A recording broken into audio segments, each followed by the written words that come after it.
खरीदना और बेचना। अब हमारे लिए प्रकाशित वाक्य अध्याय 4 वचन 13 अध्याय 13 और पर विचार करना आवश्यक है। कोई भी व्यक्ति खरीद या बिक्री न करे सिवाय उसके जिस पर छाप हो, अर्थात पशु का नाम या उसके नाम की संख्या। यदि यह पद अक्षरशः सत्य है तो हमारा जीवित रहना असंभव प्रतीत होता है। हमें भोजन कहाँ से मिलेगा? क्या परमेश्वर हमें वैसा ही प्रदान करेगा जैसा उसने एलिय्याह के लिए किया था? जब ये शब्द लिखे गए थे, मुझे नहीं लगता कि किसी भी पाठक को इससे डर लगा होगा। कृषि समुदाय में अधिकांश लोग अपना भोजन और वस्त्र स्वयं उत्पादित करते हैं। लोगों के लिए अपनी आजीविका कमाने के लिए खरीदना और बेचना आवश्यक नहीं था।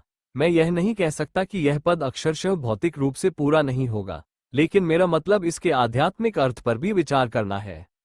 पद 17 में उल्लिखित पशु वह है जो पृथ्वी से निकला था, जैसा कि हम इस अध्याय की शुरुआत में पढ़ते हैं। संसार, जिसके बारे में मैं बाद में और अधिक विस्तार से बताऊंगा, उन विश्वासियों या मंडली के सदस्यों को संदर्भित करता है जो स्वर्ग में नहीं रहते हैं। वे आत्मा के अनुसार नहीं चलते, बल्कि पाप के स्वभाव के अनुसार चलते हैं। पृथ्वी समुद्र से भिन्न है, 4 संसार संसार से भिन्न है।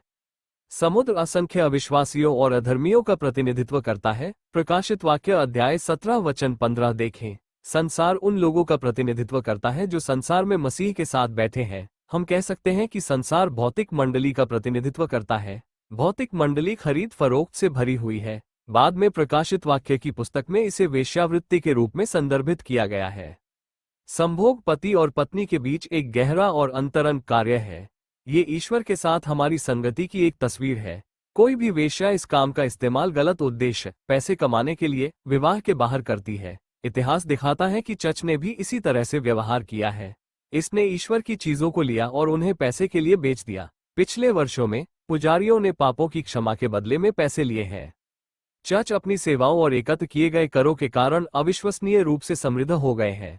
आधुनिक समय में पादरी पैसे के बदले में उपचार के अपने उपहार देते हैं। परमेश्वर के कार्य के लिए अपना प्रेम अर्पण भेजो और हम तुम्हारे स्वस्थ होने के लिए परमेश्वर से प्रार्थना करेंगे। कुछ विकासशील देशों में शिक्षक सामान्य नौकरी की तुलना में कहीं अधिक अमीर हो जाते हैं।